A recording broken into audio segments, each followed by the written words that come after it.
প্রায় 23 জন লোককে তারা অনলাইনের মাধ্যমে অ্যাপ্লাই করাইছে। আরও 23 জন লোকই পাঠায়, তারা যে পরিমাণ লোক পাঠাচ্ছে তার 30% 40% লোক যুদ্ধে পাঠায় দেয়, আর যা আছে তারা মূলত মনে করেন অসহায়। কথা কইছে মোর কলিজা ফাটে যা। রাশিয়ার সেনাবাহিনীর হয়ে ইউক্রেনের বিরুদ্ধে যুদ্ধ করতে গিয়েছিলেন মাদারীপুরের যুবক সুরজ কাজী। গত 18 মে প্রতিপক্ষের হামলায় নিহত হন তিনি।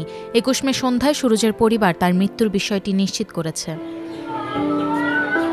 নিহত সুরজ মাদারীপুরের সদর উপজেলার দক্ষিণ খাগড়াছড়া এলাকার শাহাবুদ্দিন কাজীর ছেলে। তার মৃত্যুর খবরে বাড়িতে স্বজনদের মধ্যে নেমে এসেছে শোকের ছায়া। নিহত সুরজের পরিবার জানিয়েছে, উন্নত জীবনের আশায় বাংলাদেশি এক দালালের মাধ্যমে ইউরোপ যাওয়ার সিদ্ধান্ত নেন সুরজ। অনেক চেষ্টার পর ইউরোপের ভিসা না পেয়ে এক এজেন্সির মাধ্যমে তিনি রাশিয়ায় যাওয়ার সিদ্ধান্ত নেন। 8 মাস আগে তিনি বাংলাদেশ থেকে রাশিয়ায় যান। সেখানে স্বাভাবিক কাজে যোগ দেওয়ার কথা থাকলেও বাংলাদেশি এক দালালের খপ্পরে পড়ে তিনি রুশ সেনাবাহিনীতে যোগ দেন। সম্প্রতি ইউক্রেনের বিরুদ্ধে যুদ্ধে গিয়ে মাইন বিস্ফোরণে নিহত হন সুরজ। প্রথমে তার মৃত্যুর বিষয়টি গোপন রাখা হলেও রাশিয়ায় অবস্থানরত 2 বাংলাদেশি যুবক মুঠোফোনে সুরজের পরিবারকে বিষয়টি জানান। আরে আমি যাইতে দিতে চাই নাই, ওই বাড়ির 2টা পোলায় ওই পাশে যে এক দালালের বাইক নিয়ে আছে এগো লাগে, আমি যাইতে দিতে চাই নাই। ওই দালালগো লাগে এই পোলাগো লাগে যাইয়া টাকা জমা দিছে, কইছে কোম্পানিতে কাজ করবো মা, কোনো সমস্যা হইবে না। ওই কোম্পানিতে কয়দিন রাখা অন্য অনেকগুলো হয়ে গেছে, এরপর কী করছে না করছে আমি তো আর কইতে পারবো না বাবা।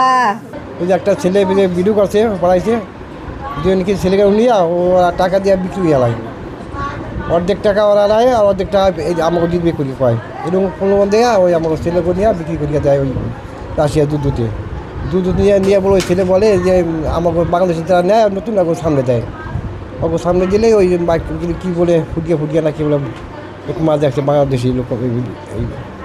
3 মাস আগে সুরজের 2 বছর বয়সী ছেলে ঠান্ডাজনিত রোগে আক্রান্ত হয়ে মারা যায়। প্রথমে একমাত্র সন্তান ও পরে স্বামীকে হারিয়ে পাগল প্রায় স্ত্রী সুমাইয়া আক্তার।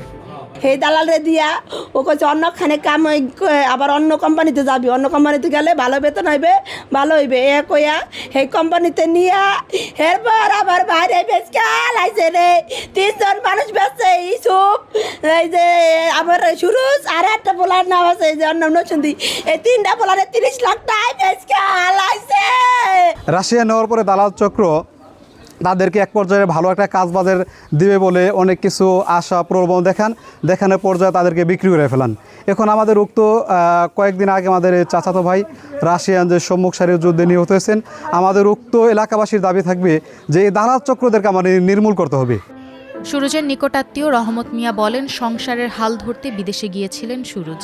কে জানতো যুদ্ধেই তার প্রাণ চলে যাবে। তার এমন মৃত্যু আমরা কোনোভাবেই মানতে পারছি না। সুরজ কাজী মারা গেছে রাশিয়াতে যুদ্ধ করতে গিয়ে, রাশিয়ার পক্ষে।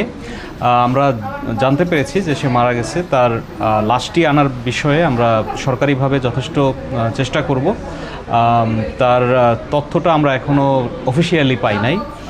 যখন আমরা তার তথ্য পাবো এবং তার লাশ আনার বিষয়ে যে ধরনের সহযোগিতা দরকার, বিশেষ করে পররাষ্ট্র মন্ত্রণালয়ের মাধ্যমে রাশিয়াতে আমাদের যে অফিস রয়েছে সেই অফিসের মাধ্যমে এই লাশ আনার বিষয়ে আমরা সর্বোচ্চ সহযোগিতা করব।